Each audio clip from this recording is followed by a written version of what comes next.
हरे कृष्ण. सर्वांचं गीतामृत मालिकेमध्ये सहर्ष स्वागत. आज आपण 2 दिवसाच्या गॅपनी भेटतोय. तर सगळ्यांनी जन्माष्टमी खूप छान पद्धतीने साजरी केली असणार आहे. काल श्रील प्रभुपादांचा आविर्भाव दिन साजरा केलेला असणार आहे छान पद्धतीने. आणि आपण आता श्रीकृष्णांचा जन्मदिवस साजरा करतो. आणि त्या बाळकृष्णाचं आपण म्हणजे पाळण्यामध्ये त्यांना घालतो. आणि आता तेच भगवंत आजच्या श्लोकामध्ये म्हणतात की अहम बीज प्रदापितः, मी सगळ्यांचा पिता आहे. तर भगवंत या सगळ्या लीला किती छान पद्धतीने करतात. तर आता आज त्या श्लोकातून आपण पाहूयात त्या श्लोकाद्वारे. तर आपण पहिल्यांदा प्रार्थनेने सुरुवात करूया. ओम ज्ञानतिमिरान्धस्य ज्ञानाञ्जनशलाकया चक्षुरुन्मिलितं येन तस्मै श्रीगुरवे नमः. श्रीचैतन्यमनोभीष्टं स्थापितं येन भूतले स्वयं रूपः कदा मह्यं ददाति स्वपदान्तिकम्.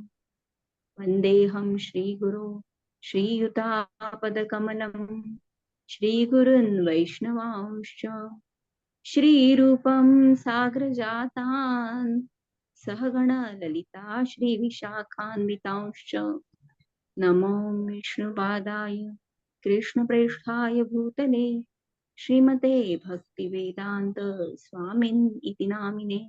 नमस्ते सरस्वते देवे गौरवाणी प्रचारिणे निर्विशेष शून्यवादी पाश्चात्य देशतारिणे. जय श्री कृष्ण चैतन्य प्रभु नित्यानंद श्री अद्वैत गदाधर श्रीवासादि गौर भक्त वृंद. हरे कृष्णा कृष्णा कृष्णा हरे हरे, हरे राम राम राम हरे हरे. हरे कृष्ण. भगवद्गीता जशी आहे तशी अध्याय क्रमांक 14 त्यातील 4था श्लोक. सर्व योनिषु कौन्तेय मूर्तयः सम्भवन्ति याः तासां ब्रह्म महद्योनि अहं बीज प्रदापिता. अर्थ, हे कौन्तेया, भौतिक प्रकृतीमध्ये जन्म घेऊन सर्व योनी प्रकट होत असतात आणि मी बीज प्रदान करणारा पिता आहे. श्रील प्रभुपाद यांच्याद्वारे तात्पर्य.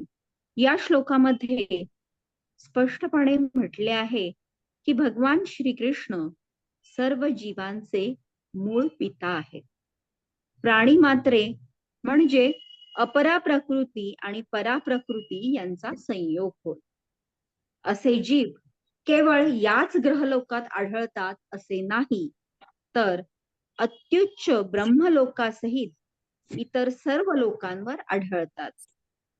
भूमी, पाणी, अग्नी इत्यादी सर्वत्र ठिकाणी जीव आहेत आणि हे जीवांचे प्रकटीकरण प्रकृती मातेमुळे आणि श्रीकृष्णांनी बीज प्रदान केल्यामुळे होते. तात्पर्य हेच आहे की भौतिक जगतामध्ये जीवांची गर्भधारणा केली जाते आणि हे जीव आपल्या पूर्वकर्मानुसार सृष्टीच्या उत्पत्ती समयी विविध रूपांमध्ये प्रकट होतात. तर आपल्याला सर्वांना माहिती आहे की ब्रह्माजी हे यांनी सृष्टी उत्पन्न केली, परंतु मूळ सृष्टी ही भगवंत उत्पन्न करतात आणि ब्रह्मदेवांना ते ज्ञान देतात आणि ब्रह्मदेव हे सृष्टीकर्ता म्हणून त्यांच्याकडे ते डिपार्टमेंट ते सोपवतात. म्हणून ब्रह्मदेव हे द्वितीय स्तरावरचे पिता आहेत, तर मूळ आपले पिता म्हणजे भगवंत आहेत. तर आपल्याला प्रश्न येऊ शकतो की 84 लक्ष योनी आहेत आणि आपल्याला माहितीये की मनुष्य जेव्हा पुढच्या म्हणजे गर्भ निर्माण करतो तेव्हा तो मनुष्यासारखाच असतो. किंवा एखादा हत्तीच पिल्लाला जन्म देईल, कुत्र्याचं पिल्लू हे कुत्र्याचे. आता 84 लक्ष योनी आहेत आणि केवळ सजीव सृष्टीच आहे असं नाही, तर निर्जीव ज्याला आपण अचर असं म्हणतो, तर ती सृष्टी देखील भगवंत म्हणतात की त्याचं सुद्धा म्हणजे सगळ्याच गोष्टींचं एक स्त्रोत किंवा पिता म्हणजे भगवंत आहेत. आणि भगवंत हे बीज देणारे असे पिता आहेत. तर आपल्याला असं वाटू शकतो की श्रीकृष्ण हे किती गोंडस रूप आहे ना श्रीकृष्णांचं. किंवा वैकुंठातले जर आपण विष्णू पाहिले तर ते चतुर्भुज आहेत. मग त्या स्वरूपामध्ये आपण का नाही आहोत? तर एक लक्षात घेऊ शकतो आपण की आपलं मूळ स्वरूप काय आहे, तर आत्मस्वरूप आहे. आणि जीवात्मा हा भगवंतांचा अंश आहे. त्यामुळं आपल्याकडे जे काही रूप किंवा गुण आहेत तर ते भगवंतांच्याच समान आहेत, परंतु त्याचं ते अंश मात्र स्वरूपामध्ये आपल्याकडे आहे. त्यामुळे प्रत्येक जीव हा त्या परम परम पिता किंवा परमात्मा यांच्या आश्रयाने असतो. त्यामुळं जीवात्मा म्हणून जे आपलं मूळ स्वरूप आहे ते शुद्ध स्वरूप आहे. आणि परंतु जेव्हा आपण आपल्याला काही स्वतंत्र इच्छा झाली, ती त्यामध्ये जन्म घेतो, तेव्हा मात्र आपल्याला आपल्या इच्छानुसार ते शरीर प्रदान केलं जातं आणि 84 लक्ष योनींमध्ये हा जीवात्मा भ्रमण करत असतो.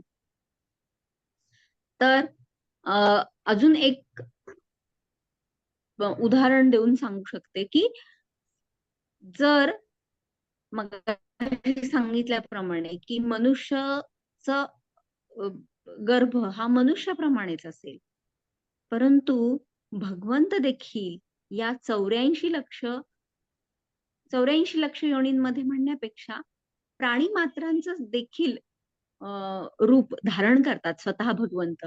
तर आपल्याला माहितीये की भगवंतांच्या दशावतारांपैकी कूर्मा अवतार म्हणजे भगवंत हे एका कासवाच्या रूपामध्ये आले आणि त्यांनी तो मंदार पर्वताला तो बुडू नये म्हणून तिथे त्यांनी तो आधार दिला. त्याच्यानंतर मत्स्यावतारामध्ये आले आणि मत्स्यावतारामध्ये समुद्रामध्ये अगदी छोटासा तो मासा त्या राजाला, सत्यव्रत राजाला तो सापडला आणि मग भगवंत म्हणाले की दुसऱ्या दिवशी त्या माशाने मोठा आकार घेतला आणि मग तो मासा हा एक छोट्या जलाशयात, नंतर मोठ्या जलाशयात, नंतर शेवटी त्यांना त्या समुद्रात सोडावा लागला. आणि भगवंत म्हणजे जरी मत्स्यावतारात आले तरी ते साधारण मत्स्य नव्हते.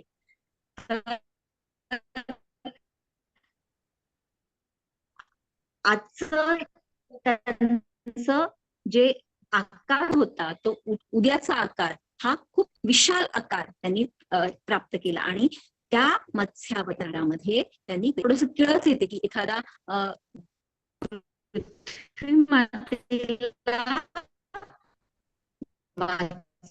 वाचवण्यासाठी भगवंत स्वतः या वराह अवतार म्हणजे समुद्रातून वाचवण्यासाठी त्यांनी त्या आपल्या ते हे असतं ना नाकाच्या सारखा जो भाग आहे तर त्याच्यावरती त्यांना धारण केलं. त्याच्यानंतर प्रल्हादाच्या हाकेवरून भगवंतांनी एक वेगळाच अवतार घेतला आणि म्हणजे नरसिंह, अर्ध नर आणि अर्धा सिंह अशा स्वरूपाचा भगवंतांनी स्वतः अवतार घेतला आणि नरसिंह अवतार या स्वरूपामध्ये ते प्रकटले. तर भगवंत देखील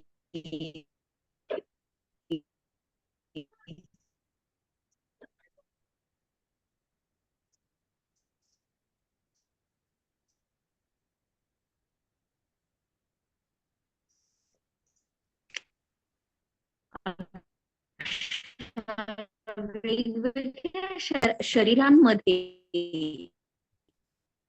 स्वतः अवतरित होतात. मग या दशावतारांचं मूळ स्रोत किंवा मूळ अवतारी हे श्रीकृष्ण आहेत. तर मग 84 लक्ष योनींमध्ये जो जीवात्मा भ्रमण करत आहे तर नक्कीच लक्षात येऊ शकतो.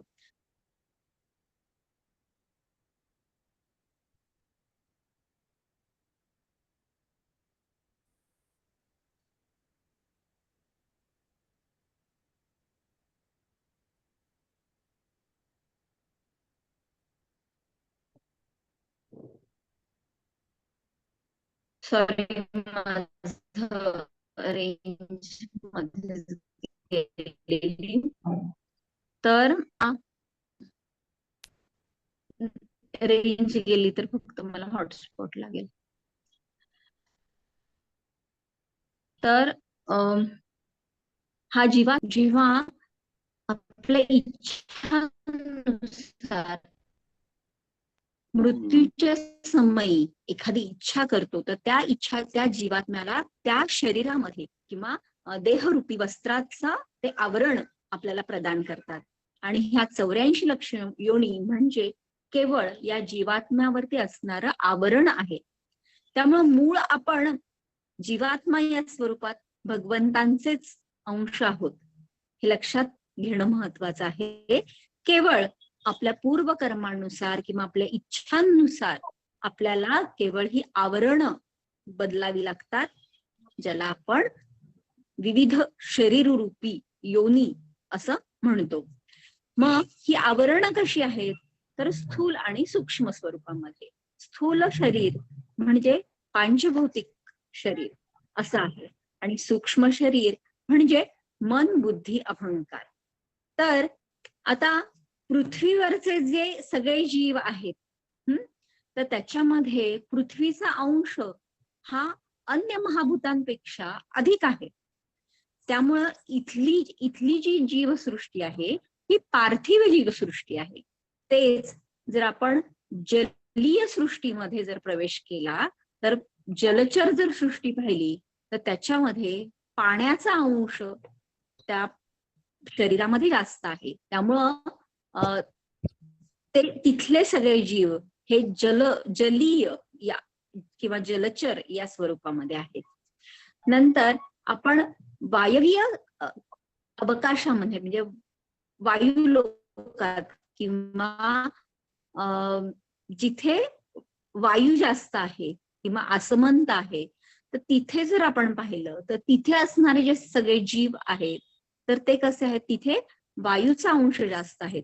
म्हणून निसर्गामध्ये आपल्याला म्हणतो ना आपण की खूप छोटे छोटे व्हायरसेस आहेत किंवा खूप छोटे छोटे बॅक्टेरियाज आहेत, परंतु ते आपल्याला दिसत नाहीयेत कारण त्यांचं शरीर हे वायवीय आहे.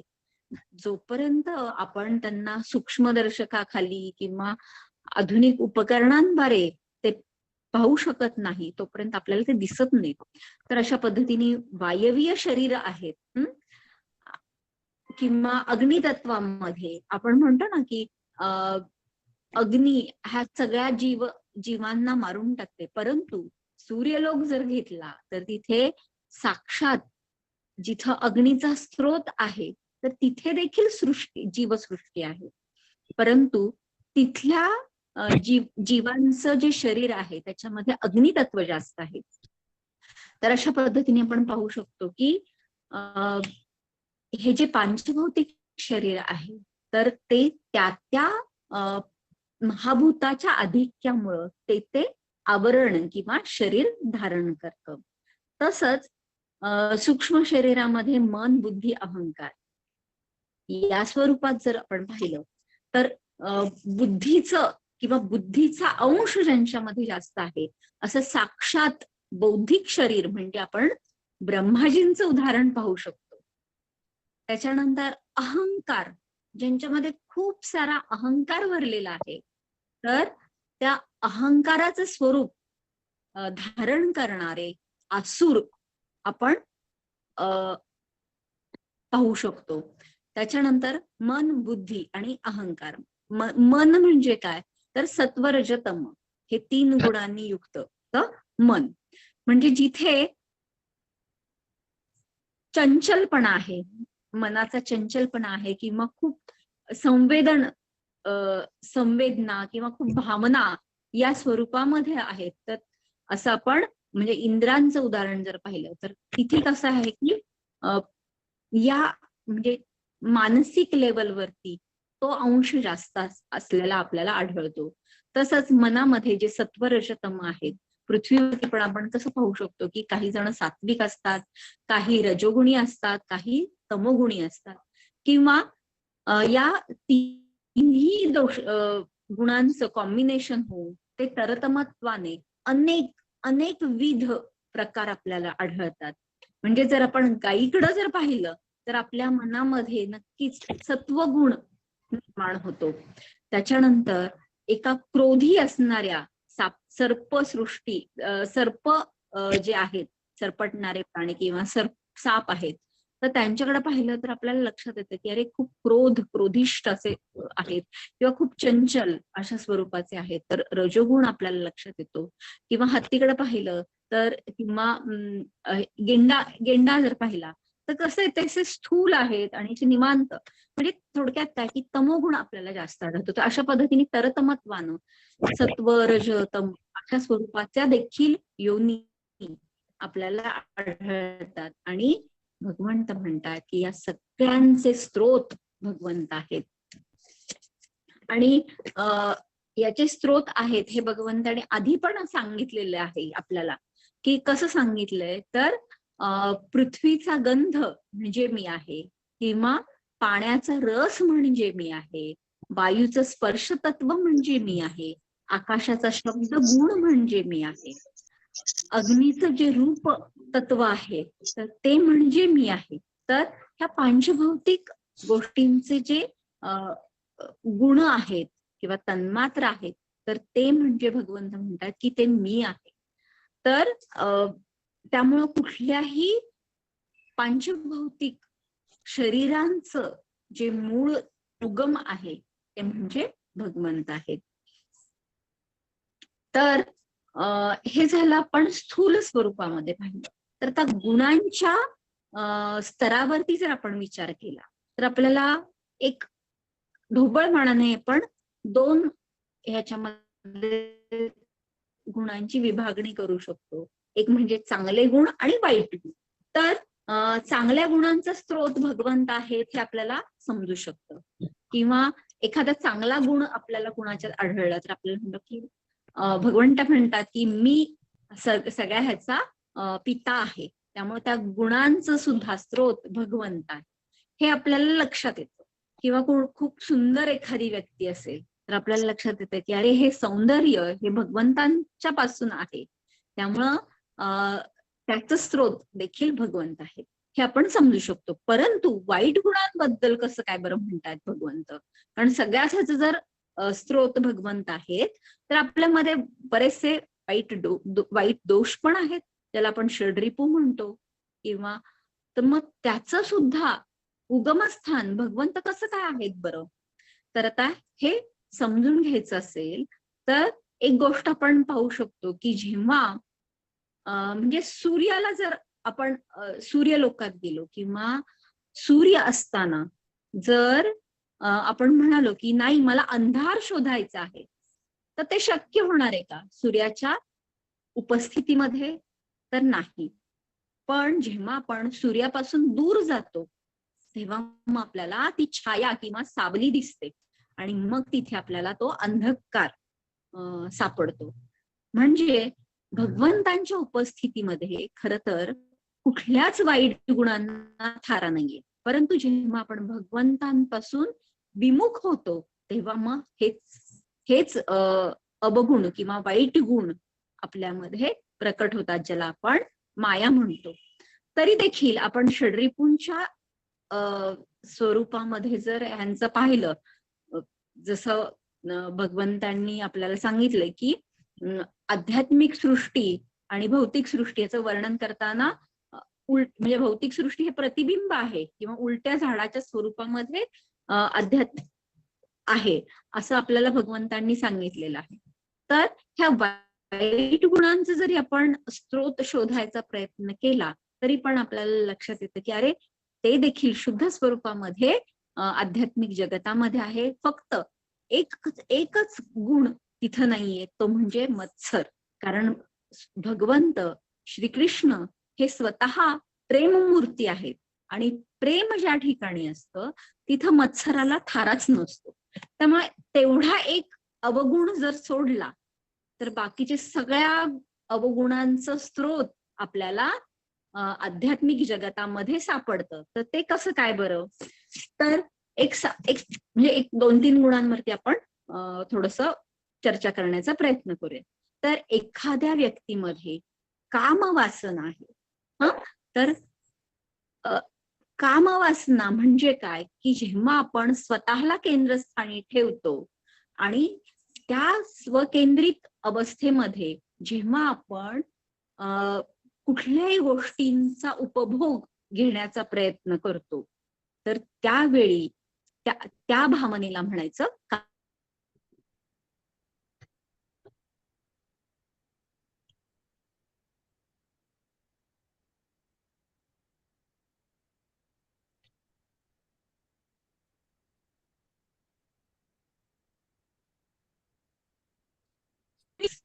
याच्यामध्ये परिवर्तित होते. म्हणून गोपिकांचं जर आपण उदाहरण पाहिलं तर त्यांचा जो माधुर्य रसातील भगवंतांची सेवा करण्याचा जो भाव आहे तर ते खरं प्रेम आपण अनुभवू शकतो. आणि जेव्हा म्हणजे गोपिका या खूप स्वतःला छान सजवायच्या पण केवळ कशासाठी तर श्रीकृष्णांना आनंद देण्यासाठी. त्यामुळं जिथे जिथे श्रीकृष्णांची सेवा करण्याची भावना असेल तर तिथे आपल्या सगळ्या जे आपले गुण आहेत तर ते शुद्ध स्वरूपामध्ये आपण त्यांच्या सेवेमध्ये लावू शकतो. एक मिनिट, कोणाचा तरी व्हिडिओ ऑन आहे, एकच मिनिट.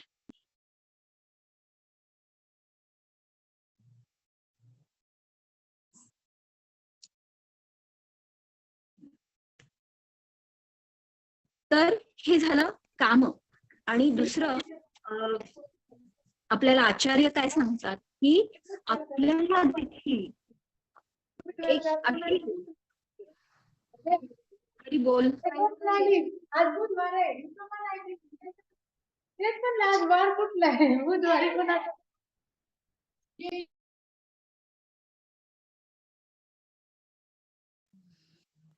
तर हा केलं म्यूट केलं. तर काय सांगत होते मी? हा तर कामभावना असली पाहिजे कशा स्वरूपामध्ये किंवा आपल्याला पण ते लोभ भावना कामभावना असली पाहिजे कशा स्वरूपामध्ये तर मला खूप कृष्ण कथा ऐकायच्यात तर हा लोभ असलाच पाहिजे. त्याशिवाय आपण उत्साह दर्शवू किंवा आपल्यामध्ये तो उत्साह प्रेरणा येणार नाही. त्यामुळे आपल्यामधील लोभाला आपण जेव्हा श्रीकृष्णांना केंद्रस्थानी ठेवतो तेव्हा खूप छान आध्यात्मिक प्रगती करू शकतो. त्याच्यानंतर आपल्यामध्ये जर ती प्रेमभावना असेल परंतु जर आपण श्रीकृष्णांना जर आपण केंद्रस्थानी ठेवलं तर आपण अतिशय प्रेमपूर्वक भगवंतांची सेवा करू शकतो. त्यामुळे कामभावना असू देत आपल्यामध्ये किंवा लोभ असू देत तो जर आपण श्रीकृष्णांच्या सेवेसाठी लावला तर नक्कीच आपण आध्यात्मिक प्रगती करू शकतो आणि एक आध्यात्मिक आनंद आपल्याला प्राप्त होऊ शकतो.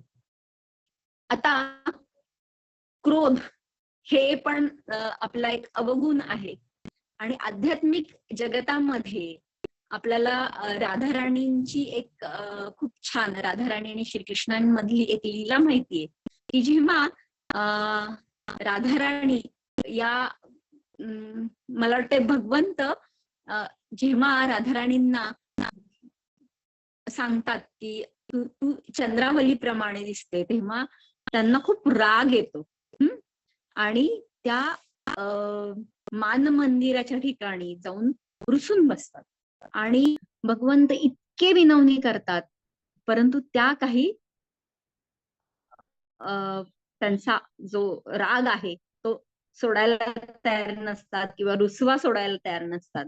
आणि मग शेवटी भगवंत हे ललिताजींना मध्ये घालून मग स्वतः सुंदर अशा मोराचं रूप धारण करतात आणि खूप छान नृत्य करतात. आणि मग ते नृत्य पाहून स्वतः राधाराणी देखील तिथे येतात आणि त्या देखील त्या मोरणीच्या स्वरूपामध्ये, त्या मयूरकुटीमध्ये असं खूप छान नृत्य ते सादर करतात. तर आता राधाराणींना हा आलेला राग म्हणजे काय आहे, तर केवळ म्हणजे सारखंच म्हणजे एक असं म्हणतो ना की आपल्याला एखादं ताट पंचपक्वान्नाचं हवं असेल तर त्याच्यामध्ये सगळे रस असले पाहिजेत. नुसतंच गोड खाणं किंवा नुसतंच तिखट खाणं हे आपल्याला रुचत नाही. तसंच भगवंतांच्या लीलांमध्ये देखील हे सगळे रस असणं महत्वाचं आहे. म्हणून सर्वोच्च प्रेम करणाऱ्या, सर्वोच्च भक्ती करणाऱ्या राधाराणी या भगवंतांवरती रुसतात का किंवा थोड्याशा चिडतात. तर का, तर केवळ त्यांच्यामधील हे जे प्रेम किंवा प्रेममयी संबंध आहे तो अजून उच्च कोटीला पोहोचावा आणि त्यातून भगवंतांना आनंद मिळावा. तर हाच केवळ एकमेव हेतू असतो. तर अशा पद्धतीने आपण पाहू शकतो की क्रोधाचा पण स्रोत आध्यात्मिक जगतामध्ये आहे. त्याच्यानंतर भय हा पण एक आपला, आपण म्हणतो ना की एक कसं काय बरं, दुर्गुणच आहे ना तसं भय म्हणल्यानंतर. आणि आपण जेव्हा भगवंतांवरती सर्वस्वीपणे विसंबून राहतो खरं तर, तेव्हा आपण होतो, आपल्याला कशाची. परत भगवंत ह्या भयाचा सुद्धा खूप छान पद्धतीने स्वतःच्या लीलेमध्ये उपयोग करतात. म्हणजे आपल्याला आता 1-2 महिन्यांनी कार्तिक महिना येणार आहे आणि आपण दामोदराष्टकम त्याच्यामध्ये पूर्ण महिना आपण गातो. तर त्याच्यामध्ये सुद्धा भगवंत स्वतः, म्हणजे आपण म्हणतो ना की स्वतः भयाला देखील घाबरवणारे किंवा भयभीत करणारे असे जे मूर्तमान रूप आहे ते देखील स्वतः भयभीत होतात, अशी ती दामोदर लीला आहे.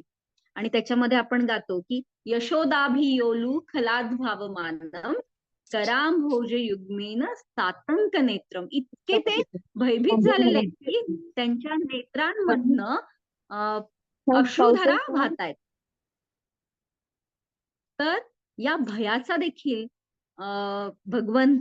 भगवंतांच्या ठिकाणी आपल्याला हा गुण किंवा खूप सुंदर अशी लीला आपण पाहू शकतो.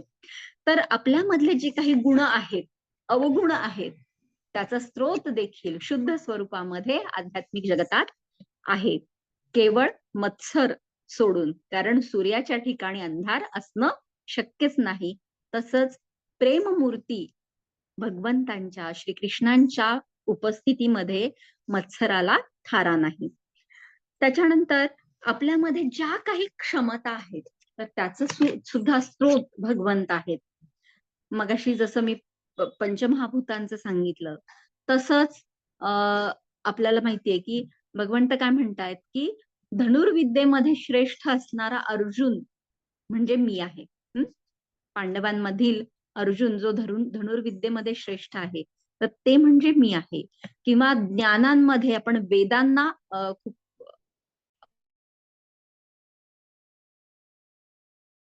आपण म्हणजे सर्वश्रेष्ठ म्हणतात. ज्ञानी लोकांमधलं ज्ञान म्हणजे मी आहे असं म्हणतात. तर अशा पद्धतीने सगळ्या ज्या काही आपल्यामध्ये असणाऱ्या क्षमता आहेत, गुण आहेत, तर त्या सगळ्यांचा स्रोत हे साक्षात श्रीकृष्ण आहेत, हे आपण विसरता कामा नये. तर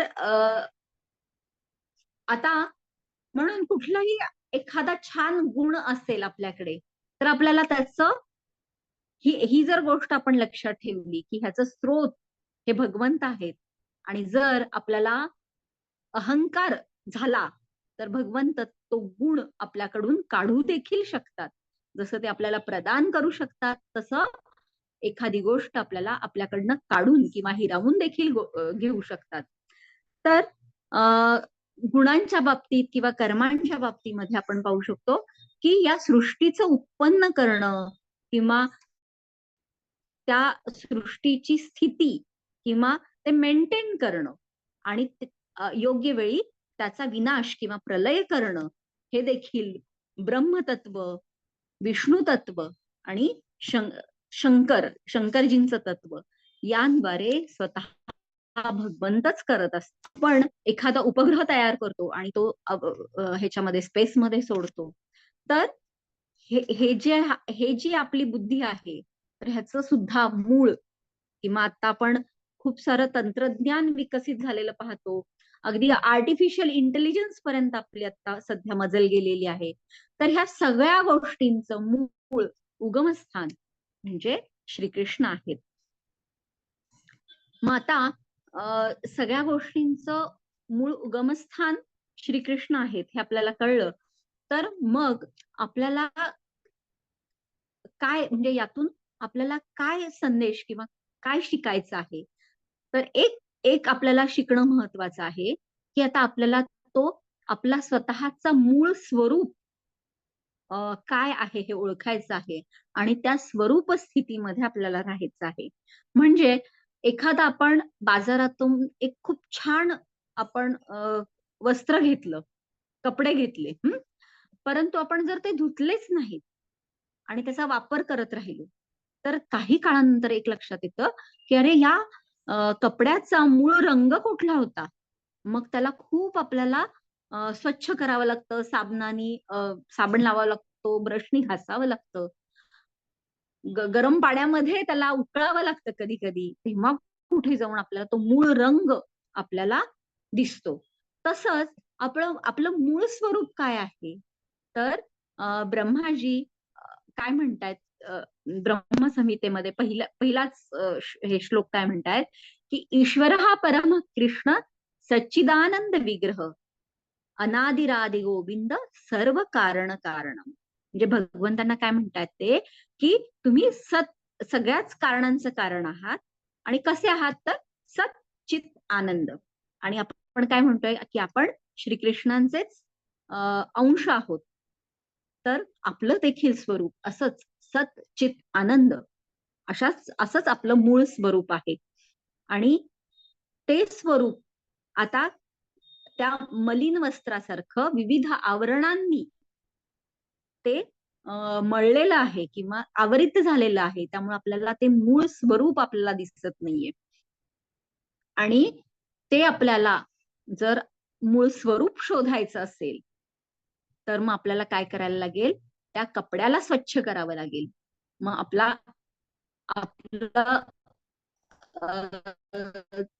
काय म्हणतो आपण करण्याचं मूळ साधन कुठलं आहे, तर हरे कृष्ण कृष्ण कृष्ण हरे हरे, हरे राम राम राम हरे हरे या महामंत्राचा जप करणं किंवा ही जपसाधना करणं, हरिनाम संकीर्तन करणं, श्रीकृष्ण कथांचं श्रवण आणि वाचन करणं, भगवद्गीता जशी आहे तशी, श्रीमद भागवतम, चैतन्य चरितामृत या ग्रंथांच्या आधारे आपण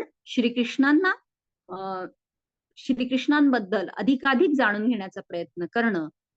खर तर हेच आपलं हे जे काही भवरोगाचं आवरण आपल्या किंवा विविध योनींचं आवरण आपल्यावरती चढत आहे, इच्छांचं किंवा स्थूल सूक्ष्म शरीराचं, तर यातून आपल्याला जर बाहेर पडायचं असेल तर ही नियमित साधना करणं महत्वाचं आहे.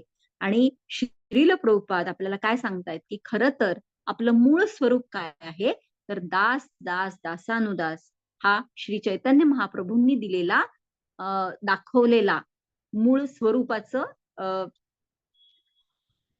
प्रचार श्रील प्रभुपाद आपल्याला त्यांच्या ग्रंथांमधून करून देत आहेत.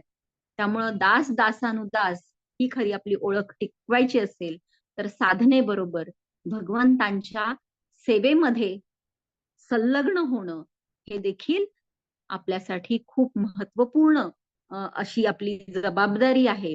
आणि अशा प्रकारे आपण जेव्हा आपल्या मूळ स्वरूप स्थितीला जाणू शकतो, तर तेव्हा निश्चित आता आपण भगवंत केवळ सांगतायत की मी सगळ्या गोष्टी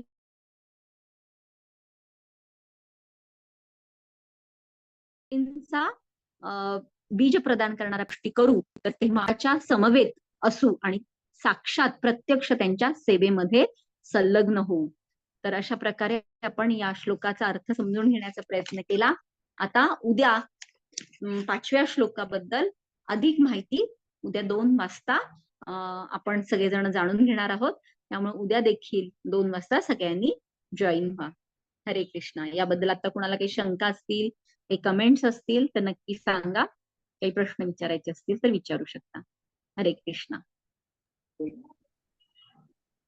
हरी बोल, हरी बोल. थँक्यू रुपाली माताजी. सेटिंग आय थिंक चेंज केलेलंच आहे ना? हो, कारण बरेच मध्ये अं, खूप ऍक्च्युली हा खूप इंटरेस्टिंग चॅप्टर आहे. जसं म्हटलं तसं की प्रॅक्टिकली खूप त्याच्यामध्ये शिकायला मिळतं आपल्याला. तर आपण अजून जाणून घेऊयात या सेशन्स मधून. तर उद्या पण जॉईन व्हा नक्की. कोणाला काही प्रश्न असतील तर विचारू शकतो.